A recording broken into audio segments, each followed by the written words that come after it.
रावसाहेब दानवे सध्या बोलतात, आपण थेट जाऊया. काय सांगाल, उद्या इंडिया आघाडीची बैठक होते, पुन्हा एकदा चौथी बैठक आहे आणि उद्धव ठाकरे राजधानी दिल्लीत येत आहेत.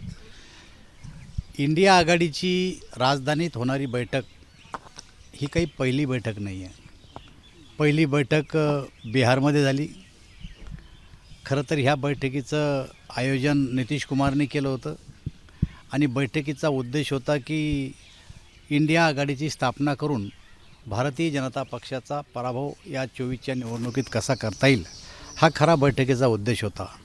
परंतु बैठकीला सुरुवात होताच सगळ्यात पहिला मुद्दा जर कोणता पुढं आला असेल तर राहुल गांधीच्या लग्नाचा मुद्दा जो आला आणि त्याच्याहून देशभर एकच चर्चा सुरू झाली.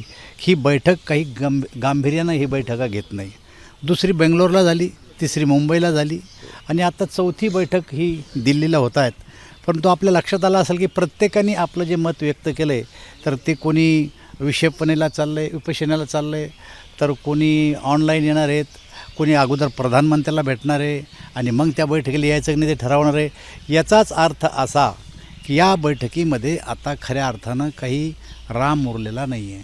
कारण 3-4 राज्यात 5 राज्यात ज्या निवडणुका झाल्या त्या 5 राज्यामध्ये केवळ एका राज्यामध्ये अनपेक्षितपणानं त्यांना यश मिळालं आणि हातचे 2 जे राज्य होते पूर्वीच्या काळात, एक आणि आत्ता, हे दोन्ही राज्य त्यांच्या हातातून गेले आणि भारतीय जनता पक्ष मोठ्या फरकानं त्या ठिकाणी निवडून आला. आणि अशा नैराश्यामध्ये असणारे हे पक्ष आता एकत्र जरी आले तरी भारतीय जनता पक्षाच्या यशावर कुठल्याही प्रकारचं फरक पडणार नाही असं आम्हाला वाटतं आहे. परंतु एक गोष्ट लक्षात आपण घेतली पाहिजे की हे कितीही जरी एकत्र आले तरी यांचा अजेंडा ठरवला जाणार नाही, यांचा प्रधानमंत्री पदाचा उमेदवार ठरवला जाणार नाही आणि याच्यानंतर येणाऱ्या बैठकामध्ये जर प्रधानमंत्री पदाचा उमेदवार जर ठरवण्याची भाषा कोणी एखाद्यानं केली रे की एकही माणूस यांच्या बैठकीला उपस्थित राहणार नाही, अशा प्रकारची वांझुटी बैठक आहे. या बैठकीला काही अर्थ नाही. उद्धव ठाकरे आणि शरद पवार दोघे काय एवढे प्रयत्न करत आहेत? असं आहे, त्यांना असं वाटतं की आत्ता जर का आम्ही लीड केलं तर कदाचित या इंडिया आघाडीचा नेतृत्व करण्याची संधी आम्हाला मिळेल, हा चाललेला त्यांचा खटाटोप आहे. पण इंडिया आघाडी होईल आणि कायम राहील असं वाटतंय का तुम्हाला? आता आजच्या बैठकीवरून चित्र स्पष्ट झालेलं आहे की इंडिया आघाडी ही कायम निवडणुकीपर्यंत राहू शकत नाही. वातावरण निर्माण करण्याचा प्रयत्न करतात. मध्य प्रदेशमध्ये अखिलेश सिंगांनी जागा मागितल्याच्या नंतर काँग्रेसने त्यांना वेळसुद्धा दिला नाही बोलायला आणि अशा परिस्थितीमध्ये अखिलेश सिंगांनी काय बयान दिलं हे सर्व या देशातल्या जनतेला माहिती, त्यामुळे ही आघाडी टिकणारी नाही आहे. आज मराठा आरक्षणाची बैठक बोलवली आहे संभाजीराजांनी, सर्वपक्षीय बैठक आहे, तुम्ही त्याला उपस्थित राहणार का? खरं तर माझी संभाजीराजेची 4 दिवसापूर्वी भेट झाली. ते आले होते. बैठकीमध्ये मराठा समाजाला आरक्षण मिळावं अशा प्रकारची चर्चा आमच्या दोघांची झाली आणि आमची सगळ्यांची भूमिका आहे की मराठा समाजाला आरक्षण मिळालं पाहिजे.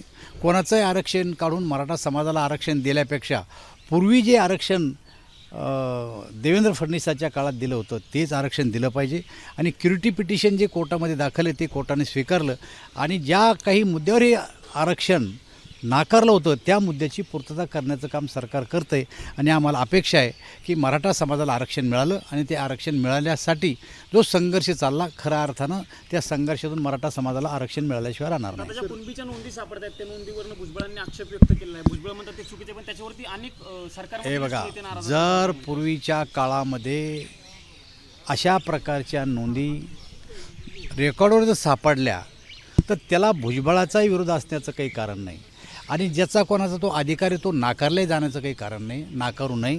नोंदी असतील त्याला ते आरक्षण मिळालं पाहिजे असं आमचं मत आहे. साहेब, लोकसभा अध्यक्षांनी पहिल्यांदाच सिक्युरिटी ब्रीच नंतर सगळ्या खासदारांना पत्र लिहिले आणि म्हटलं की खासदारांचं निलंबन काही सुरक्षेशी संबंधित मुद्दा नाही आहे आणि सुरक्षेवरती चर्चा नको म्हणून प्रोब व्हावी किंवा फक्त चौकशी व्हावी. तेव्हा संसदेचं जो कार्यक्षेत्र आहे ते पूर्णपणानं लोकसभेच्या अध्यक्षाच्या अधिकारात येत आहे. जी घटना घडली ती घटना दुर्दैवी घटना आहे. या घटनेचं आम्हीही समर्थन करत नाही. त्याची चौकशी सुरू आहे. सगळ्या ठिकाणी पोलीस त्याची चौकशी करत आहे आणि त्यातून ज्या कारणानं ही जे काय कारण घडलं त्याचे पाळंमुळं काय आहेत हा त्या ठिकाणी येणाऱ्यांचा वैयक्तिक रोष आहे का याच्या पाठीमागं कोणी, याचा शोध सरकार घेत आहे आणि त्यामुळं साहजिकच संसदेच्या अध्यक्षांनी अशा प्रकारचं पत्र लिहून आपल्या भावना ह्या फक्त व्यक्त केलेल्या आहेत.